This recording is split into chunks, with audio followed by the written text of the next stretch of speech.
Asante. Awali ya yote sisi tunashukuru kwamba Dodoma kwa hatua hii itakuwa ni kama mchezo wetu wa nyumbani, lakini kwenye upande wa maandalizi ya 90% yako tayari na vijana wako tayari kwa ajili ya mchezo wa kesho. Tunajua tunaenda kucheza ni mechi aina gani, ni mechi ambayo itakuwa ya ushindani, ni mchezo mzuri kutokana na Fountain Gate ni timu ambayo sasa wanaenda msimu wa pili kwa ligi kuu ya Tanzania na wamekuwa na mwalimu experience, mwalimu unaweza kusema kwenye kariba ya instructor. Kwa hiyo wachezaji walikuwa nao pia matured. So tutegemee mchezo mmoja ambao utakuwa mzuri na ushindani zaidi. Ni kweli, la kwanza sisi kila mchezo tunajiandaa kwa ajili ya kupata alama 3. Tumecheza mchezo wetu wa mwanzo, bahati mbaya tumepoteza dhidi ya Mashujaa. Kwa hiyo tumerudi katika kiwanja cha mazoezi, tulichoangalia zaidi makosa ambayo tumeyafanya na this time hatutaki kurudia makosa.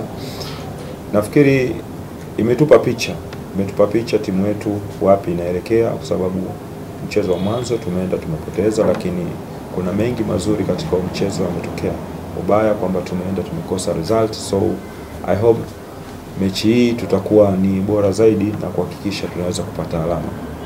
Ni changamoto kwao, pia ni wapepole kwenye upande wao, kwa sababu hakuna timu inataka kucheza iko na watu idadi ya watu kama hiyo, lakini sheria ya mpira inaruhusu mkiwa watu 7 mnaruhusiwa kucheza, na kila mechi wamecheza kwa idadi kamili ndani ya uwanja, lakini wanapungukiwa baadhi ya watu hawakuweza kupata leseni. Walikuwa pale wote nafikiri ni experience na wote wameshacheza mashindano ya ligi kuu. Kwa hiyo tunawatazama kama opponent ambao wako tayari kuja kucheza dhidi ya Mtibwa Sugar. Hatuwatizami kwa ajili ya kusema watakuwa dhaifu, no. Tunawaheshimu na tunaelewa kwamba tunaenda kukutana na watu bora. Kila msimu unakuwa na target yake. Sisi malengo kwenda kufanikiwa kuwa bora zaidi. Tumeacha championship, sasa tunaongelea ligi kuu. Nafikiri tunahitaji kuwa na mentor ya ligi kuu zaidi. Sasa tumejipanga kuja kucheza ligi kuu na plani zetu zote tumeshaziweka sisi pamoja na wachezaji.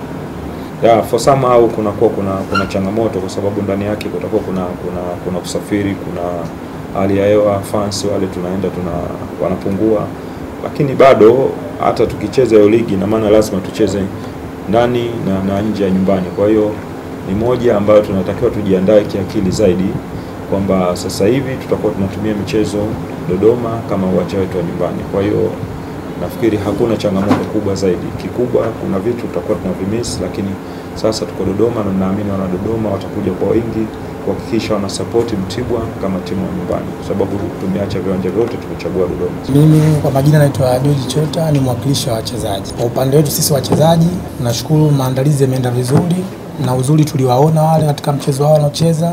Mwalimu akachukua mazuri yao na mabaya yao katika uwanja wa mazoezi, tukafanya mazoezi na tukaangalia nini tufanye. Kwa hiyo sisi ndio jambo limebaki kwetu upande wetu wachezaji kwenda kuhakikisha kesho tunaenda kuyafanya yale yote ambayo tumeelekezwa, kwa sababu ni mchezo ambao tutakuwa home, ni lazima tupate alama 3 kwa siku ya kesho. Sisi kama wachezaji, kwa sababu kwenye mpira kuna matokeo 3. Tumeyapokea haya matokeo jinsi tuliyopata na tumefanya marekebisho katika madhaifu ambayo tuko nayo, na walimu wamefanya maelekezo yote kwamba tufanye nini ili kuingia kwenye mchezo huu ambao tutakuwa home kuhakikisha tunaenda kupata alama 3. Kwa mashabiki wote ambao wapo hapa na ambao wapo nje ya mikoa, tunawaahidi leo ndio tunaanza ligi katika mchezo wa nyumbani, kwa sababu leo alama tunataka sisi ni alama 3 kesho. Hatutaki matokeo yote zaidi ya alama 3, kwa sababu ndio itatuweka sehemu nzuri na kuanza ligi vizuri katika msimu huu.